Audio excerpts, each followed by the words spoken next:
నమస్తే. మున్సిపల్ ఎన్నికల్లో ఏ పార్టీ పైచేయి సాధించింది? తెలంగాణ భవిష్యత్ ఏంటి? 3 పార్టీలు మేము ముందని కొట్లాడుతున్నాయి. సరే, నెంబర్స్ అధికార పార్టీకి కొంత అనుకూలంగా ఎక్కువగా కనిపిస్తున్నాయి. బీఆర్ఎస్ అంటుంది మేము ఉనికిని చాటుకోవడమే కాదు, చాలా గొప్పగా మేము పనిచేసినాము, చాలా గొప్పగా కష్టపడ్డాము, మంచి రిజల్ట్స్ వచ్చినాయి. భవిష్యత్తులో కాంగ్రెస్ జీరో కాబోతున్నది అని బీఆర్ఎస్ అంటున్నది. మేమే ఆల్టర్నేట్, 2 కార్పొరేషన్స్లో సింగిల్ లార్జెస్ట్ మేమే అని బీజేపీ అంటున్నది. సో ఎవరిది పై చేయి, భవిష్యత్ ఎవరిది తెలంగాణలో? దీని మీద మనం మాట్లాడాల్సిన అవసరం ఉంది. నా ముందు పృథ్వీరాజ్ యాదవ్ గారు ఉన్నారు, క్రాంతిదళ్ అధ్యక్షులు. నమస్తే. నమస్తే. జై తెలంగాణ. సో మీ విశ్లేషణ ఏంటి? మీరు ఈ రిజల్ట్స్ ద్వారా మీరు గమనించింది ఏంటి? అంటే మీరు ఇప్పుడున్న రాజకీయ పార్టీలో వీళ్ళు కొంత బెటర్గా కనిపిస్తున్నారు, వీళ్ళు టోటల్గా కొలాప్స్ అయ్యారు అని అనుకోవడానికి ఏమన్నా అవకాశం ఉందా? ఫ్రాంక్గా మాట్లాడాలంటే రఘు, ప్రజలది కింది చేయింది. Okay okay all political parties అందరూ కూడా పైసలు విచ్చలవిడిగా పంచిండ్రు. నేను చాలా చూసినా కదా. అయితే ఇది ఎవరికి రెఫరెండం అనేది, ఈయన పాలనకు రెఫరెండం అనేది రేవంత్ రెడ్డి కావచ్చు, లేకపోతే మేము పుంజుకుంటున్నాం అని వాళ్ళకి ప్రజలకి 2 ఏళ్లలో ఒరిగింది ఏం లేదు. రాదర్ తెలంగాణ వచ్చిన కాడికి కూడా పెద్ద ప్రజలకు ఒరిగింది ఏం లేదు. ఎందుకంటే ఇప్పుడు వీళ్ళు చెప్తున్న స్కీమ్స్ అన్ని కూడా ఏవి ఇంప్లిమెంట్ చేయలేదు. అధికార పార్టీ కాబట్టికే కొంచెం ఏమైనా పైరవీలు అయితే పనులు అయితే ఏమైనా అక్కడిక్కడ ఉండొచ్చు, కానీ పైసలు మాత్రం వరదలు పోయినాయి. కౌన్సిలర్లకు, చిన్న వార్డు మెంబర్లకు, కౌన్సిలర్లకు వాళ్ళకు 10,000 12,000 ఇట్లా పంచుతారా ఇక్కడ? అసలు ఎంత ఘోరం. అందుకని పాలకులది కాదు పై చేయి, ప్రజలది కూడా కాదు, పైసల పై చేయి అయింది అంతనే. సో ఇది యాక్చువల్గా ఏంటంటే తెలంగాణకు, తర్వాత ప్రజాస్వామ్య వ్యవస్థకు నాశనానికే ఇది. వీళ్ళు పెద్ద వచ్చి చేసేది అంటే లిటరల్గా బెదిరింపులకు కథలు వాడి నానా ఈక్వేషన్స్ అన్ని పెట్టి చేసిన, అంటే ఇగో పలాని పని చేసినందుకు నేను ఓటు అడుగుతున్నా అనే అధికారం రూలింగ్ పార్టీకి లేదు. మేము పలాని సమస్యల మీద మేము ఆపోజిషన్ పార్టీగా ఉండి ప్రజల పక్షాన మేము ఉండి కొట్లాడినాం అనేది కూడా వీళ్ళు బీఆర్ఎస్ వాళ్ళు అట్లా ఏం అజిటేషన్స్ తీసుకోలేదు కదా. దేని మీద ఇప్పుడు 420 పెట్టిరు కదా వీళ్ళంతా, 400 పైన మేము హామీలు అమలు చేస్తామని చెప్పారు కదా. ఏ హామీ మీద వీళ్ళు రోడ్ల మీదకి వచ్చి కొట్లాడిరు? ఎంతసేపు ఆ కాళేశ్వరం పంచాయతీలో నువ్వు పోతావా జైలుకు, నేను పోతానా జైలుకు, ఇక నేను పంపిస్తా ఈ తొండల పంచాయతీ, ఉడతల పంచాయతీ, తొడలు కొట్టుకున్నాడు, మీసాలు తిప్పుడు తప్ప ప్రజా సమస్యలు బడులు బంద్ అయినా దాని మీద ఏమైనా కొట్లాడిరా? ఏం లేదు. మరి నువ్వు ఇచ్చిన స్కీమ్స్ గురించి ఏంటిది? ఆడోళ్ళకు 2,500 ఇచ్చినావు, దాని గురించి ఏమైనా అజిటేషన్ బిల్డప్ చేసిన లేదు. పెన్షన్లు వస్తలేవు, అటువంటి వాటి మీద ఇష్యూ చేసినా లేదు. భూముల మీద వీళ్ళు ఏమైనా యాక్షన్ చేసుకున్నారా? ఏం లేదు. మున్సిపాలిటీలలో వచ్చి ప్రజలకు నిజంగా ఏమైనా మంచి పనులు అవుతున్నాయంటే దాని మీద కొట్లాడిరా? వాడలలో మోరీలు సాఫ్ లేవు, ఇవన్నిటి మీద దేని మీద ఆపోజిషన్ కొట్లాడలేదు, వీళ్ళు చేసింది లేదు. సో పెద్దగా అంటే ఆపోజిషన్ పాత్ర ఆపోజిషన్ చేయలేదు, బీజేపీ పాత్ర బీజేపీ చేయలేదు, కాంగ్రెస్ పాత్ర కాంగ్రెస్ చేయలేదు. ఎవరికో ఓటేయాలి కాబట్టి ఇన్ని పైసలు తీసుకొని జనం ఓట్లేసారు తప్ప నా దగ్గర ఒక ఎగ్జాంపుల్ ఉన్నది. ఇది మొయినాబాద్ వార్డ్ నెంబర్ 22. ఒక ఆయన 7 కోట్లు పెట్టిండు, ఒక ఆయన 11-12 కోట్లు పెట్టిండు. సో టోటల్ ఓట్లు ఎంత తెలుసా? 1057 ఓట్లు. పోలైన ఓట్లు 900 ఓట్లు. సో ఎవరైతే ఎక్కువ ఖర్చు పెట్టారో ఆయన ఇండిపెండెంట్ క్యాండిడేట్, ఆయన 200 ఓట్లతో గెలిచిండు. 7 కోట్లు అంటే 7, ఇంకో ఆయన 11-12 కోట్లు, 70,000 రూపాయలు ఒక ఓటుకి ఇచ్చారు. ఒక్క ఓటుకి అక్కడ దగ్గర 1,20,000 రూపాయలు ఇట్లా వచ్చి పడ్డాయి. ఇద్దరు తరఫుకి నువ్వు చెప్పేది. ముగ్గురు నిలబడితే ఓటుకు 1,50,000. ఇప్పుడు ఒక ఆయనకు పడ్డాయి 5 ఓట్లే పడ్డాయి, అంటే ఆయన ఏమి ఇయ్యలే, సింపుల్గా. ఇంత దారుణంగా తీసుకున్నా కానీ ఏమైతుందంటే, ఇప్పుడు ముగ్గురు దగ్గర తీసుకొని ఒకరికే కదా ఓటేయాల్సింది. ఇక ఏదో ఒక ఈక్వేషన్ తో వేసేస్తున్నారు. కానీ అదే వరదలై పారింది. మందు, మటను, మందు, మనీ, మూడు వరదలై పారినాయి. ఇక్కడ వేరే ఈక్వేషన్ ఏం లేదు. అక్కడక్కడ ఏమైనా కొద్దిగా పనికి వస్తే కులాలు పనిచేసినాయో, కుల సంఘాల కాడికి వెళ్ళి కొన్ని కిందికి బేరాలు చేసుకొని కథల వాడి కాడికి వచ్చింది. చాలా చాలా చాలా దారుణం. అసలు ఇట్లా కనుక ఉండేది ఉంటే మాత్రం ఈ తెలంగాణ మొత్తం సర్వనాశనం అవుతుంది. జనం దీని విషయంలో మేల్కొనకపోతే ఈ త్యాగాలు వృధా అవుతాయి. మంచోళ్ళు అనేటోళ్ళు రాజకీయ వ్యవస్థలు ఉండరు కాబట్టి దోపిడి దొంగలు రేపు కిందికి అడిగి మొదలు పెడితే పై దాకా వాళ్ళే వస్తారు. కింద నిజంగా ప్రజాసేవ చేయాలన్నటువంటి ఆలోచన ఉన్నటువంటి చాలా మంది ఉన్నారు. వాస్తవంగా బాధపడుతున్నారు. నేను కూడా మొన్న మధ్యలో గన్పూర్ సైడ్, తొర్రూరు సైడ్ ఇదంతా కొద్దిగా ఉట్టి అట్లా పోతే ప్రజలు బాధపడుతున్నారు. అరే కరెక్ట్ అన్నా, మరి ఇట్లా గిన్ని పైసలు పెట్టి మీరు ఏం చేస్తారా అంటే ఏం చేస్తామో మాకు అర్థమవుతుంది. మొన్న పిల్లాడు కలిసిండు, వాళ్ళ అమ్మని నిలబెట్టినట్టే ఏంటంటే 30 లక్షలు. మరి ఏం చేసినట్టు మొన్ననే పెళ్లి అయింది. పెళ్లి అయితే కట్నం కింద బంగారం అంతా తీసి బ్యాంకులో పెట్టినా 12 లక్షలు వచ్చినాయి. వీళ్ళు 10 లక్షలు ఇచ్చారు.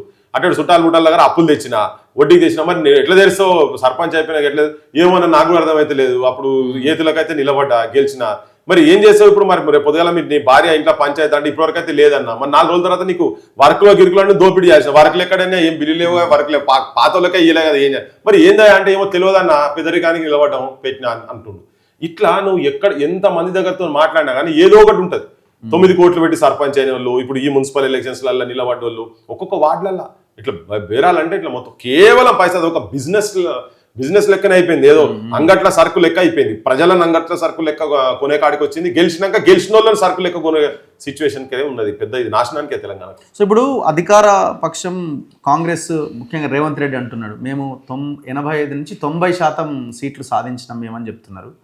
ఇప్పుడు ఈ మున్సిపల్ చైర్మన్లు మేయర్ల ఎన్నిక కూడా ఎట్లుందంటే నెంబర్ గేమే ఇక అవతలని వీడు కొనుడు వీడు వాణ్ణి కొనుడు అసలు ఆ విప్ ఉన్నదా లేదా ఒక పార్టీ ఇప్పుడు పార్టీ సింబల్ మీద జరిగిన ఎలక్షన్ ఇది. సో దాన్ని కూడా పరిగణలోకి తీసుకోవట్లేదు కొనుక్కోవడమే. ఇంకా నేను ఇంతకుముందు ఆయన గంగుల కమలాకర్తో మాట్లాడితే మేము కాంగ్రెస్తో కూడా చర్చలు జరిపినాం డిప్యూటీ మేయర్ ఇస్తా అన్నారు రెడీ అయినాం కానీ అలా 2 గ్రూపులు అయినాయి దాంతో మ్యాజిక్ ఫిగర్కి దగ్గరకు రాలేకపోతున్నారు వాళ్ళు ఇక మేము వదిలేసిన 3 గంటల దాకా మాట్లాడి అని అంటున్నారు. వాళ్ళు అంటున్నారు లేదు వాళ్ళు బీజేపీలతో టచ్లో ఉన్నారని కాంగ్రెస్ వాళ్ళు అంటున్నారు. ఎక్కడ ఉన్నది ఈక్వేషన్ అసలు సిద్ధాంతాలు లేవు ఒక ఐడియాలజీ లేదు ఏది లేదు అంటే పైసలు అధికారము దీని చుట్టే తిరుగుతున్నది. ఈ 80% 90% ఎవరు కేసీఆర్ ముఖం చూసి ఓట్లేసినోడు పోయింది కాలం రేవంత్ రెడ్డి ముఖం చూసి ఓట్లేసిన ఈ తాసిల్ ముఖాలు చూసి ఓట్లేసే పరిస్థితి లేదు. ఇంత ఉంటే ఇంత పాకృతీసి ముఖం మీద పడేస్తారు కరెక్ట్ వీళ్ళు కనుక అదే లైన్లో కనుక పోయేది ఉంటే. ఇదంతా ఒక వ్యాపార వ్యవస్థ లెక్క అయిపోయింది. ఇప్పుడు చూడు ఒక ఐడియాలజీ లేదు మన్ను లేదు ఏం లేదు. ఇప్పుడు గెలిచిన దాంట్లో అంటే ఇప్పుడు వీళ్ళు కొనుగోలుదారులల్లా వీళ్ళకన్నా మించింది ఉంటుందా? ఈయన సూట్ కేసులతో దొరికే ఆయన 6 కోట్లకు అప్పుడు కొనుక్కునే ఎవరు కేసీఆర్ ఎమ్మెల్యేలు ఆయన కొనుక్కునే ఈయన దాంట్లో కదా ఇరికి సంచల కేసులు ఉన్నాయి కదా రేవంత్ రెడ్డి 50 లక్షలతో డైరెక్ట్ దొరికింది. ఇప్పుడు గదే వాళ్ళకు తెలిసిన విద్య పైసలతోని ప్రజాస్వామ్యాన్ని కొనుక్కోవాలి గంతనే.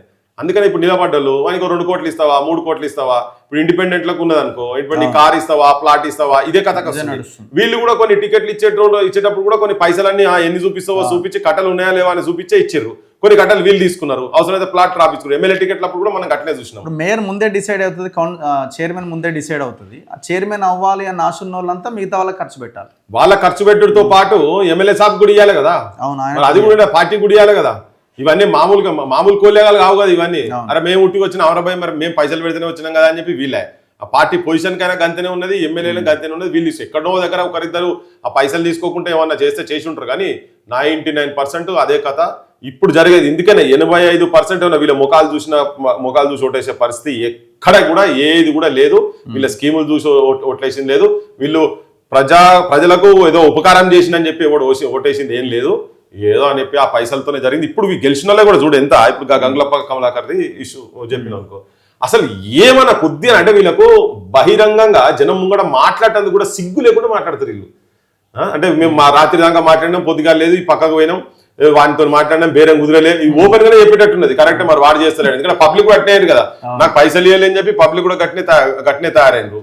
సో ఇదంతా దీనికి పరిష్కారం ఒకటి ఏంటంటే ఒక కొత్త రాజకీయ వ్యవస్థ. వాళ్ళు క్లారిటీతో ఉన్నారు. మొన్న రేవంత్ రెడ్డి కూడా అంటున్నాడు బీఆర్ఎస్ లేవదు బీజేపీ రాష్ట్రానికి చాలదు సో కాబట్టి ఇంకా మాకు ఇంకా తిరిగేలేదు అన్న లైన్లో ఆయన మాట్లాడుతున్నాడు. ఇంకా మేము ముగ్గురమే ఉంటాం అన్నది వాళ్ళ లైన్. లేదు ఇది జరగని పని. ఒక కొత్త రాజకీయ వ్యవస్థ బరాబర్ వస్తుంది తీసుకురావాల్సిన అవసరం ఉన్నది. యువతరం ద్వారా రావాల్సిన అవసరం ఉంది. తెలంగాణను కాపాడాల్సిన బాధ్యత భుజాన మీద వేసుకొని చచ్చిపోయిన శవాల సాక్షిగా తెలంగాణను ఒక అద్భుతమైన వనంగా తయారు చేసేటువంటి పరిస్థితి తీసుకురావాలి. లేకపోతే తెలంగాణ నిజం కూడా పరిష్కారం లేదు. ఈయన పోతే ఆయన పోతే ఆయన ముగ్గురు తెలంగాణకు ఇక అనొద్దు కానీ ఇక భాష తప్పదు కానీ ముగ్గురితో కూడా ఇంకా అంత 0.5 కేసులే ఉన్నాయి. ఇవన్నీ తెలంగాణకు ఉపయోగపడే కేసులు మాత్రం పక్కా కాదు. సో ఇంకొక ప్రధానమైన అంశము ఇప్పుడు మొన్న రేవంత్ రెడ్డి మాట్లాడుతున్నారు 10.5 ఏళ్ళు నేనే ముఖ్యమంత్రిని జమిలీ ఎలక్షన్స్ రాబోతున్నాయి ఈ 5 ఏళ్ళు ఇంకొక 6 నెలలు పొడిగింపు ఉంటుంది జమిలీ వల్ల ఆ తర్వాత వచ్చే ఎలక్షన్లో మళ్ళీ నాదే గెలుపు నేనే ముఖ్యమంత్రిని అవుతా ఆంధ్రజ్యోతి పేపర్లో వచ్చింది కాబట్టి మనం ఇది నిజమే ఆయన అన్నడని అనుకోవాల్సింది ఎందుకంటే వాళ్ళకి సంబంధించిన పేపరే కాబట్టి నేనే గెలుస్తా నాకు తిరుగులేదు నాకు పార్టీలో ఇంకా తిరిగేలేదు నేనే మునగాన్ని అని ఆ పేపర్లో వచ్చింది ఆయన మాట్లాడినట్టుగా. సో ఇంకా ఆ సిచ్యువేషన్ ఉందా? ఈ మొగాయనకు అహంకారం నెత్తి మీదకి ఎక్కింది. ఆయన పరువు పాతాళంలోకి పోయింది ఆల్రెడీ. ఆయనకు అర్థమైతే లేదు సోయికి లేదు కానీ ఊకదుంపుడు ఉపన్యాసాలు తుప్పిర్ల బలంతోనే ఏదో రాజ్యానికి వస్తాను అనుకుంటున్నాడు. అంత పతార లేదు ఆయనకు. వచ్చే అసెంబ్లీ ఎలక్షన్స్ లో ఆయన ప్రతాపం ఏందో, ఆయన పరాక్రమ సంగతి ఏంటిదో అంత జనాలు రేపు పొద్దుగల చూపిస్తారు, అంత లేదు. ఇంకొకటి ఏంటంటే అసలు ఒక ప్రజాస్వామ్య వ్యవస్థలో ఒక నేషనల్ రాజకీయ పార్టీలో నేనే 10.5 సంవత్సరాలు అంటే అసలు మిగతా రాజకీయ నాయకులా కాంగ్రెస్ పార్టీలో నాకేం అర్థమైతలేదు. ఈయననే చెప్పుకొని తిరిగితే ఏదో రీజనల్ పార్టీ పెట్టిండ్రు, ఒక డిఎంకే లెక్కనో ఇక్కడ కేసీఆర్ పెట్టుకున్న రాజకీయ పార్టీ లెక్కనో అంటేనేమో అలా తిరుగులేని కథ ఉంటది. ఈయన రాజ్యాంగం పుస్తకం పట్టుకొని ప్రజాస్వామ్యాన్ని మాట్లాడుకుంటూ రాహుల్ గాంధీ తిరుగుతుంటారు, నేనే ముఖ్యమంత్రి ఈయన చెప్పుకుంటూ తిరుగుతుంది. మరి వాళ్ళ పార్టీ అధిష్టానాన్ని పైసలతో కొంటా అని చెప్పని ఉన్నదో ఆల్రెడీ కొంటున్నాడు కాబట్టి ఇప్పుడు కూడా మళ్ళీ భవిష్యత్తులో అదే చేస్తా అని చెప్పని అనుకుంటున్నాము. కానీ జనము ఎప్పుడు ఎంబడి ఉంటారంటే ఏమన్నా ప్రజలకు నువ్వు చెప్పినటువంటి మాటలు ఏమన్నా నిజంగా కూడా అమల్లోకి వచ్చి వాటిని కనుక చేసేది ఉంటే ఏ సెక్టార్ చూడు, రైతులు హ్యాపీగా లేరు, నిరుద్యోగులు హ్యాపీ లేరు, ఉద్యోగస్తులు హ్యాపీ లేరు, మహిళలు హ్యాపీ లేరు, ఏ సెగ్మెంట్ అన్న తీసుకో. పోనీ అన్ని పోని గతంలో అవినీతి చేసిండ్రు, మళ్ళీ అవినీతి ఆపేసి అవినీతి చేసిన వాళ్ళ సొమ్మని నేను మళ్ళీ ప్రజలకు ఇచ్చిన అంటే అది లేదు, వాళ్ళతో ములాఖాత్ అయ్యి ఉన్నాడు. మరి ఏ ముఖం పెట్టుకొని వీళ్ళందరూ పోయి రేపు పొద్దుగాల ఎలక్షన్లో పోతారు. ఓకే బీసీల గురించి పని కలిసి బీసీలకైనా రిజర్వేషన్ ఇచ్చినా అది లేదు, ఏది చేయలే. ఒక పెద్ద గుండుసున్న ఈయన చేసేది మొత్తం బడుల సంగతి అట్లనే ఉన్నది, రిక్రూట్మెంట్ల సంగతి అట్లనే ఉన్నది కనుక ఏది చేయలేదు. వీళ్ళకి పెద్ద ముఖాలు ఏముండే. అందుకనే ఏది ప్రత్యామ్నాయం రాకపోతే ఈ ముగ్గురిట్లలో ఎవరో ఒకరు వస్తారు కావచ్చు, కానీ ప్రత్యామ్నాయం బరాబర్ వస్తుంది. ప్రత్యామ్నాయం జనం ఆదరించాల్సిన అవసరం ఉంది. ఈ 10.5 ఇవన్నీ ఏంటంటే ఒక థాట్ పోలీసింగ్ చేస్తున్నాడు ఆయన. జనానికి మొదలే మిస్మరైజ్ చేసేటట్టుగా థాట్ పోలీసింగ్ చేస్తున్నాడు. అంత లేదు, అంత రాజకీయాలు అట్లేదు. సో కవిత మేము మొన్ననే వచ్చినాం కానీ మేము 40 స్థానాల వరకు మేము గెలుచుకోగలిగినామని చెప్తున్నది. సో ఆమె పార్టీ పెట్టలేదు కానీ మా పార్టీ అంటే మా వైపు నుంచి మేము సింహం గుర్తు మీద పోటీ చేసిన వాళ్ళకి మేము మద్దతుగా నిలబడ్డాం, అట్లా మేము 40 మందిని గెలిపించుకున్నాం అంటుంది. ముఖ్యంగా వడ్డేపల్లి మున్సిపాలిటీ అంటున్నది, వాళ్ళేమో పోయి రేవంత్ రెడ్డి దగ్గరికి పోయినట్టున్నారు 8 మంది అంతా కలిసి. టోటల్ ఎపిసోడ్లో ఏం జరిగింది అన్నది మీ అంచనా? యాక్చువల్ గా ఈ 40 మందిని మేము గెలిచినామంటే ఫార్వర్డ్ బ్లాక్ ఏదో ఇప్పుడు ఈమె పెట్టిన సింబల్ కాదు కదా, ఎప్పటి నుంచి ఉన్నది. సుభాష్ చంద్రబోస్ బ్యాక్గ్రౌండ్ అదంతా ఉన్నది.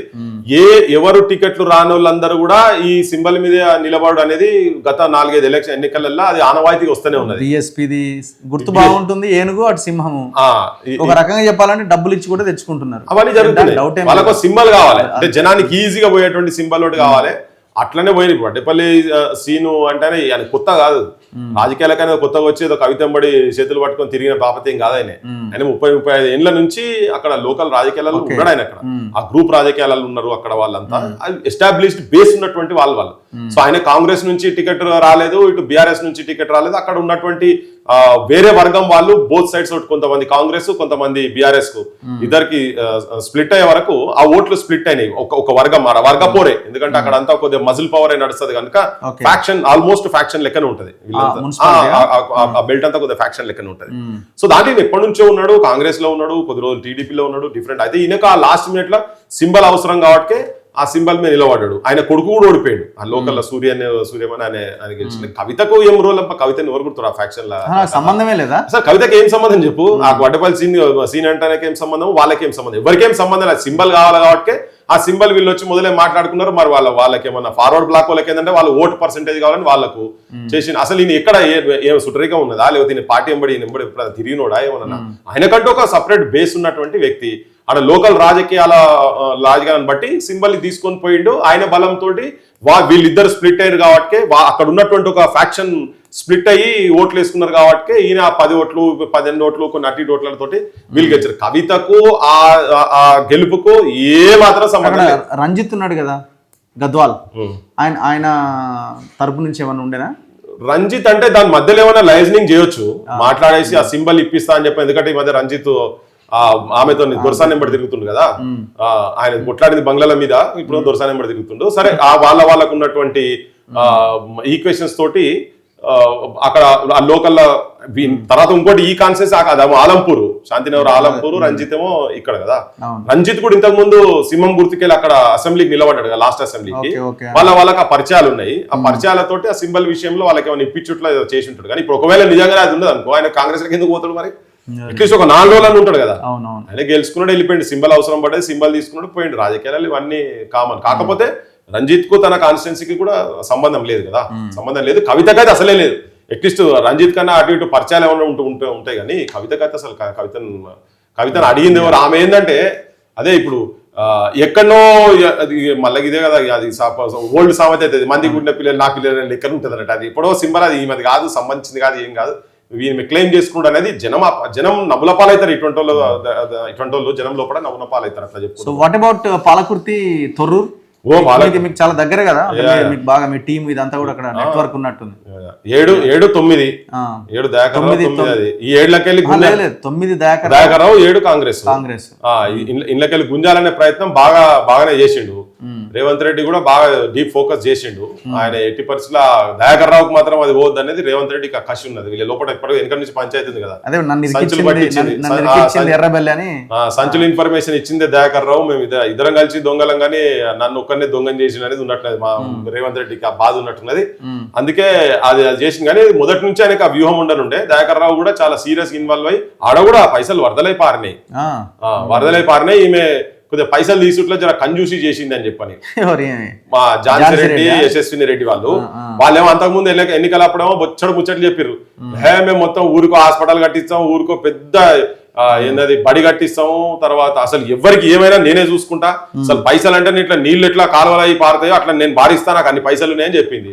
పాపం తీరా చూస్తే ఆడ ఏం లేదు, అది ఉట్టిదే. మా పాలకుర్తి జనాలందరూ అదే నమ్మిరు చేసేది. కాకపోతే దయాకర్రావు మీద ఉన్నటువంటి తీవ్రమైన వ్యతిరేకత ఆమె వచ్చిన తర్వాత కూడా కాపాడుకోలేదు. మా వరదలంటే అందరూ చూస్తూ నూరెళ్ళు పెట్టి చూసిరు, అరే పైసలు ఎత్తే నిలబడ్డోళ్ళు కూడా వాళ్ళకి ఇవ్వాల్సిన పైసలు ఇవ్వలేదు. కానీ దయాకర్రావు మాత్రం ఇక్కడ ఓటుకు 1000 చల్లిండు. ఆయన దగ్గర కూడా అవినీతి పైసలు వచ్చాడు ఉండే కాబట్టి అవన్నీ చల్లిండు. కొద్దిగా అప్పర్ హ్యాండ్ వచ్చి ఉన్నది. ఇప్పుడు ఈక్వల్ అయినాయి కదా, ఈక్వల్ ఎంత మళ్ళీ అగైన్ అక్కడ కూడా ఏం లేదు, అంత పైసలే కదా. ఎవడు ఎంత కమ్ముడు పోతాడో, ఎవడు ఎంత కొనుక్కుంటాడో దాని బేరసారాలలో నడుస్తున్నది. గవర్నమెంట్ ఉన్నది కాబట్టి అప్పర్ హ్యాండ్ చేసుకొని ఏదో చేసి ఆ పోలీస్ వ్యవస్థను కూడా బెదిరించి చేసి అటువంటివి కూడా నడుస్తా ఉన్నాయి. గుంజుకపోయేసి కార్లలో వేసుకపోయి కూడా మనం చూస్తున్నాం కదా. సో చూద్దాం, ఇక అది తేలిపోతుంది రేపటికి తేలుతుంది. కానీ ఏదున్నా కానీ ఇది ప్రజాస్వామ్య విలువలకు, ప్రజాస్వామ్యానికి ఇప్పుడు జరుగుతున్నదంతా కూడా మంచిది కాదు. ప్రజలకు ఇది మంచిది కాదు. ఏదైతే పైసలతోటి క్షేత్రస్థాయిలో కూడా రాజకీయాలు నడిచేటి అనేది కరెక్ట్ కాదు. విలువలతోటి కూడినటువంటి రాజకీయ వ్యవస్థ ప్రజల తరఫుకి వెళ్ళి నిజాయితీ పరులు వచ్చేంత వరకు ఇది ప్రజలకు శిక్ష. మరి ఏం పార్టీ ఎప్పుడు అడుగుతున్నారు? రోజు పొద్దుగా లేస్తే మార్నింగ్ న్యూస్ లో పృథ్వీరాజ్ గారు పార్టీ ఎప్పుడు అని బరాబర్ హోంవర్క్ జరుగుతా ఉన్నది, చేస్తున్నాం. అది ఎక్కడో దగ్గర క్లించ్ అవుతుంది. చాలా మంది అంటే ఇప్పుడు పార్టీ పెట్టుడు అనేది కాదు, పార్టీ ఎంతసేపు ఏమున్నది. ఇప్పుడు ఏప్రిల్ లో పెడుతున్నట్ట, కొంతమంది మేలో పెడుతున్నట్టు, ఇవన్నీ నడుస్తుంటాయి. అట్లా కాదు, టార్గెట్ చేస్తే కొట్టాలి, తలగాలి అంతనే. సో దానికి గ్రౌండ్ ప్రిపేర్ చేస్తున్నాం. ఆ బంధు కూడా ఇప్పుడు 100 మీటర్స్ కొట్టాలనుకో బుల్లెట్, 100 మీటర్ తుపాకీ ప్రాపర్గా ఉండాలి. దాని బుల్లెట్ ఇక్కడికి సరిపోతుందా, జర్మనీ సరిపోతుందా, లేకపోతే యుఎస్ఎస్ఆర్కి వెళ్ళి దేవాలన్నా, అమెరికాకి వెళ్ళి దేవాలన్నా, మనం తయారు చేసుకోవాలా, ఇవన్నీ ఉంటాయి కదా. సో ఈ వ్యూహం అంతా చాలా మంది ఇంటెలెక్చువల్స్ తోటి నడుస్తా ఉన్నాయి. రైటర్స్, పోయిట్స్, తెలంగాణకు సంబంధించినటువంటి వాళ్ళు కూడా చాలా మంది ఆ పెయిన్ బాధలు ఉన్నారు. సో వాళ్ళందరూ కూడా ఎక్కుబెట్టే ఉన్నారు. చాలా మంది గతంలో కేసీఆర్ ఎంబడి తిరిగిన వాళ్ళు ఇప్పుడు రేవంత్ ఎంబడి తిరుగుతున్నటువంటి వాళ్ళకు కూడా ఈ లోపల మొత్తం వాళ్ళకి ఆ బాధ ఉంది. వీళ్ళందరి ఆలోచనలతోని పురుడు పోసుకొని రేపు సక్సెస్ తీసుకునేటట్టుగా నిజమైన తెలంగాణ వాదులు, నిజమైన తెలంగాణను ఆవిష్కరింపజేసేటువంటి అమరుల సాక్షిగా, అమరుల ఆత్మ సాక్షిగా ఆవిష్కరింపజేసేటువంటి రాజకీయ వ్యవస్థ తెలంగాణ రాబోతున్నది. బరాబర్ వస్తుంది. యువతరం తయారుండమని చెప్తున్నది. సో మీరు అంటే పెట్టడానికి రెడీ అయ్యి ముందుకెళ్తున్నారు. ఇవి జరుగుతూనే ఉంటాయి. అవి అనివార్యంగా జరుగుతున్నది. ప్రజల నుంచి అనివార్యంగా ఆ పరిస్థితి ఏర్పడుతున్నది. ప్రజల్ని అడుగుతున్నా, ఇది కాక ఏదన్నా ప్రత్యామ్నాయం ఉందా? ఇప్పుడు కొత్త వాళ్ళు వస్తున్నారు, మేమేదో చేస్తామని ఉన్న రోజులు అయితే చేయలే, కానీ ఇప్పుడు అటు వచ్చాక వీళ్ళు చేస్తారట. ఇక చూడిగా వీళ్ళు చేసుకునే అన్ని మళ్ళీ ఇప్పుడు అన్ని ఆస్తులు సంపాదించిన వాళ్ళే, అన్ని చేసుకునే వాళ్ళే, దోపిడీ చేసిన వాళ్ళే వీళ్ళు వస్తారట. ఉన్నోళ్ళకి అయితే మేమంటారు. వీళ్ళందరూ అవినీతితోటి ఎంత అవినీతి అంత అవినీతి ఉన్నది. తర్వాత జనానికి ఇవన్నీ చెప్పకుండా వేరే ఎవరు కూడా వచ్చి ఇక్కడ రిక్రూట్మెంట్ చేసేటట్టు లేరు. ఇప్పుడు ఇంకొక ప్రమాదకరమైన అంశం నేను అడిగినట్టు నేను చెప్తున్నానంటే, ఈ జనానికి ఆల్రెడీ కొంత తెలుసు. హైదరాబాద్ మీద ఇట్లా మొత్తం 1000 పడగల నాగు తాండవం ఆడుతుంది హైదరాబాద్ మీద. జనం వినాలే. ఇంట్లో మొత్తం ఆంధ్ర పెట్టుబడిదారు వర్గాలు, చంద్రబాబు నాయుడుతో సహా పెద్ద రాజకీయ నాయకులు మొత్తం హైదరాబాద్ మీద పడగేసుకున్నారు. ఉత్తర హిందుస్థాన్ వాళ్ళ ఆస్తులు కాపాడేందుకు హైదరాబాద్ను సెకండ్ క్యాపిటల్ చేసి, హైదరాబాద్ను యూనియన్ టెరిటరీ చేసి తెలంగాణకు దూరం చేసేటువంటి దుస్సాహసం, దుర్బుద్ధితోటి జరుగుతా ఉన్నది. పెద్ద కుట్ర. అంటే తెలంగాణ మొత్తం మిగతా తెలంగాణ అంతా అనాథలు చేసేటువంటి సిచ్యువేషన్ తీసుకొస్తా ఉన్నారు. అందుకనే ప్రతి వారం వాళ్ళు ఇక్కడ నుంచి ఢిల్లీ దాకా ఏది చేసినా కానీ హైదరాబాద్ లో ఒక వాతావరణం తీసుకొచ్చి సెకండ్ క్యాపిటల్, దీంట్లో అన్ని రాజకీయ పార్టీలు మిలాయించున్నాయి. తెలంగాణకు సంబంధించిన రాజకీయ పార్టీలు కూడా దీంట్లో కలిసి ఉన్నాయి. ఎందుకున్నాయంటే వీళ్ళ కేసులు ఉన్నాయి. ఆడ ఆయనకు ఓటు నోటు కేసు ఉన్నది, ఇంకోనికేమో కాళేశ్వరం కేసు ఉన్నది, నువ్వేమైనా ఇలా సపోర్ట్ చేసే బిడ్డ మిమ్మల్ని బొక్కల్లో నూపుతామనే కాడుకున్నారు. ఎందుకంటే ఎన్టీఆర్ విగ్రహం కూడా చూస్తున్నాం కదా మనం, ఎన్టీఆర్ విగ్రహం పెడతా అంటుండు కదా, ఏకంగా భారతరత్న ఇవ్వాలని డిమాండ్ చేస్తున్నారు. అదే ఇప్పుడు ఈయన ఎట్లుందంటే మొగంది తినుకుంటా మిండెన్ పాట పాడినట్టున్నది ఈయనది, రేవంత్ రెడ్డిది. ఇంత హార్ష్ గా మాట్లాడొద్దు కానీ నేను మాట్లాడాల్సిన పరిస్థితి ఏర్పడుతున్నది. అరే నువ్వు తెలంగాణ తింటావు, తెలంగాణలో ఉంటావు, నీ అధికారం ఇచ్చిన తెలంగాణలో నువ్వు పాడేదేమో ఆంధ్రలో పాట పాడతావు అని, ఆంధ్ర పెట్టుబడిదారు వర్గాల పాట పోనీ ఎన్టీ రామారావు చేసింది ఇక్కడ ఏంది, మైత్రివనం లేవన్నా ముల్లెలు మోసిండా లేకపోతే ముగ్గేసిండా మైత్రివనం చుట్టేమన్నా, ఆయన క్రియేటరా మైత్రివనంకు? అక్కడ ప్రభాకర్ రెడ్డి విగ్రహం పెట్టమంటున్నాం, జయరాజ్ విగ్రహం పెట్టమంటున్నాం, పైడి జయరాజ్ విగ్రహం అటువంటి వాళ్ళే పెట్టమంటున్నాం కానీ నీ సినిమా వాళ్ళే ఇటువంటి వాళ్ళే కాకుండా నువ్వు ఆంధ్ర వాళ్ళే తీసుకొచ్చి ఇక్కడ పెడతాన్ని ఆల్రెడీ బాలసుబ్రహ్మణ్యం పెట్టనే పెట్టారు. అందుకే ఇది ఒక ప్రమాదకరమైన సిచ్యువేషన్. ఎంత చెప్పిన అంటే తెలంగాణ వాళ్లకు వ్యతిరేకమైనటువంటి నిర్ణయాలు చేస్తా ఉన్నాడు ఈయన కంప్లీట్ గా. ఇది తెలంగాణ ప్రజలు గమనించాలి. అందుకే ఇది అనివార్యమైన పరిస్థితి ఏర్పడుతున్నది. ఒక ప్రత్యామ్నాయ రాజకీయ వ్యవస్థకు ఒక అనివార్యమైన హైదరాబాద్ ను కాపాడుకోకుంటే తెలంగాణకు మనకు చిప్ప చేతిలో పెట్టినట్టే. అందుకని హైదరాబాద్ ను కాపాడాలంటే మిగతా తెలంగాణ మొత్తం ఒకటి కావాలి. ఇప్పుడున్నటువంటి రాజకీయ వ్యవస్థ రేవంత్ రెడ్డి, కేటీఆర్ అందరూ మొత్తం కంప్లీట్ గా వాళ్ళ చేతులలో ఉన్నారు. ఆంధ్ర పెట్టుబడిదారి చేతులల్లో, ఆంధ్ర రాజకీయ పార్టీ చేతులల్లో. శనివారం ఆదివారం చంద్రబాబు నాయుడుకి ఏం పని రావు ఇక్కడికి వస్తాను. ప్రతి శనివారం ఆదివారం ఫ్రైడే కాగానే ఇక్కడికి వస్తారు. లోకేష్ వస్తాడు, చంద్రబాబు వస్తాడు, పవన్ కళ్యాణ్ వస్తాడు, రాజకీయ వ్యవస్థ మొత్తం ఇక్కడనే ఉంటుంది. అరే మీరు అడగట్టుకోరా, మీ ఆంధ్రలో కూడా అడగండి వాళ్ళని అక్కడ కట్టుకొని అక్కడ ఉండమని. ఇంకా హైదరాబాద్ మీద వాళ్ళ పెత్తనం కావాలి, అది ఉంది.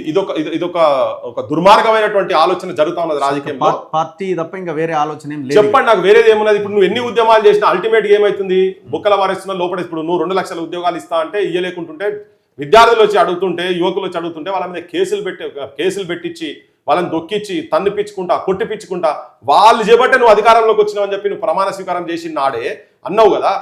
యువకులు లేని, నిరుద్యోగులకు లేని నేను అధికారంలోకి రాకపోతుండే అని చెప్పినావు కదా. వాళ్ళు ఇలా మేము ఈ అధికారం అనే కూడు బుక్కుతున్నామంటే వాళ్ళే చేపట్టే అని చెప్పినావు కదా. కానీ వాళ్ళనే కొట్టిస్తున్నావు, వాళ్ళనే జైలులో పెట్టిస్తున్నావు కదా. వాళ్ళు అమలు చేయకుండా, మళ్ళీ నువ్వు ఇచ్చిన ప్రామిస్ ఇంప్లిమెంట్ చేయకుండా. మరి ఇక ఏంది చెప్పండి? ఇప్పుడు నిరుద్యోగ యువకులు కళ్ళ ముంగట చచ్చిపోతున్నారు, ఎవడు కనీసం సింపతి చూపిస్తలేడు కదా. మొన్న పోయినాం కదా, అంటే టాపర్స్ ఉన్నటువంటి వాళ్ళని కూడా వాళ్ళ దిక్కు కూడా కనీసం చూడకపోతే ఎక్కువ ప్రైవేట్ నౌకరు కూడా 80% తెలంగాణ వాళ్ళకి రావాలనుకున్నాం కదా. మరి ఎట్లా వస్తాయి? వీళ్ళు మేనిఫెస్టోలో పెడతారు, ఇయ్యనిస్తలేరు. ఇంకో కొత్త ఆమె వచ్చి 20% చాలంటుంది. ఆమె ఏందో మరి, ఆమె ఆ స్టోరీ ఏందో మాకైతే అర్థమైతే కొత్త పార్టీ ఆమె. ఇప్పుడు వీళ్ళేమో ఆల్రెడీ ఉన్న దాంట్లో గతం ప్రభుత్వం ఉన్నోళ్ళు కేటీఆర్ వాళ్ళు చేయలేదు, కేసీఆర్ ఈయన వచ్చినాక ఈయన ఇంప్లిమెంట్ చేయలేదు. మరి ఎట్లా ఇంప్లిమెంట్ కావాలి? ఇప్పుడు అమరుల ఆశయాలు ఎట్లా అమలు కావాలి అంటే ఒక కొత్త రాజకీయ వ్యవస్థ తప్ప తెలంగాణకు వేరే ప్రత్యామ్నాయం లేదు. ఇది చాలా ఇంటెలెక్చువల్స్ ద్వారా కావచ్చు, ఉద్యమకారుల ద్వారా కావచ్చు, చాలా ఇంటర్నల్ గా జరుగుతా ఉన్న చర్చ జరుగుతూ ఉన్నది. అది వచ్చే నాడు చాలా బలంగా వస్తుంది, సమస్యనే లేదు. యువకులు కూడా ఊర్లలో మీకు తయారు కాండి, ట్రైనింగ్ క్లాసెస్ పెట్టుకుందాము. మన జనాలను పైసలు కాకుండా నిజాయితీ పరులకు, నిస్వార్థ పరులకు ఓటేసే శక్తి తీసుకొచ్చేటట్టుగా మనం కూడా జనాన్ని తయారు చేయాల్సిన అవసరం చేస్తాం. Anyway, thank you very much Prithviraj గారు. చూద్దాం భవిష్యత్ ఎట్లా ఉంటుంది తెలంగాణది అన్నది. ప్రజలైతే అందరూ సంఘటితంగా ముందుకు వెళ్లాల్సిన అవసరం అయితే కనబడుతున్నది. చూస్తూనే ఉండండి మన తొలి వెలుగు.